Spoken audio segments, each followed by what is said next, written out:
নৈহাটির বড় মা। এই মায়ের কাছে মন থেকে যদি কেউ কিছু চায় তাহলে যে তিনি ফিরিয়ে দেন না তার প্রমাণ আমি পেয়েছি। শিয়ালদা থেকে ট্রেনে উঠলে আপনি নৈহাটি স্টেশনে নামবেন এবং সেখান থেকে হেঁটে কিংবা অটোতে করে একদম মন্দিরের সামনে চলে আসবেন। আরেকটি কথা, এই মন্দিরের পুজো দেওয়ার জন্য বা মায়ের দর্শন করার জন্য কিন্তু খুব সকালে বেরোবেন, কারণ আমরা 8টায় এসেও কিন্তু 4 ঘন্টা লাইনে দাঁড়িয়েছিলাম। আপনি যত তাড়াতাড়ি আসবেন তত আপনার জন্যই ভালো।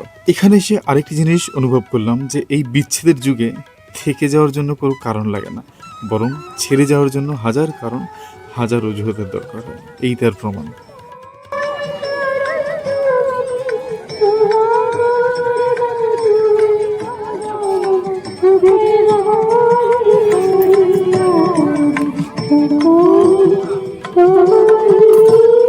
এইসব দেখতে দেখতেই ভগবানের সামনে এসে পৌঁছলাম, আর বড় বড় করে লেখা দেখলাম, ধর্ম হোক যার যার, বড় মা সবার। সত্যি বড় মা আমাদের সবার, সবার মঙ্গলের জন্য বড় মা আছেন।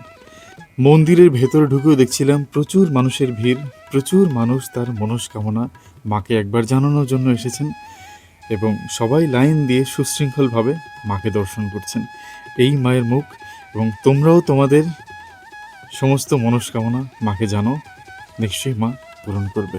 যারা এখনো বড় মার কাছে যাওনি, বড় মার মুখ দর্শন করো নাই, তাদের জন্য একটি কথা, একটিবারের জন্য হলো বড় মার কাছে যাও, দেখবে জীবনের সমস্যার সমাধান এখানেই পেয়ে যাবে। এবং ভিডিওটি ভালো লাগে লাইক সাবস্ক্রাইব করে সঙ্গে থাকো। জয় বড় মা।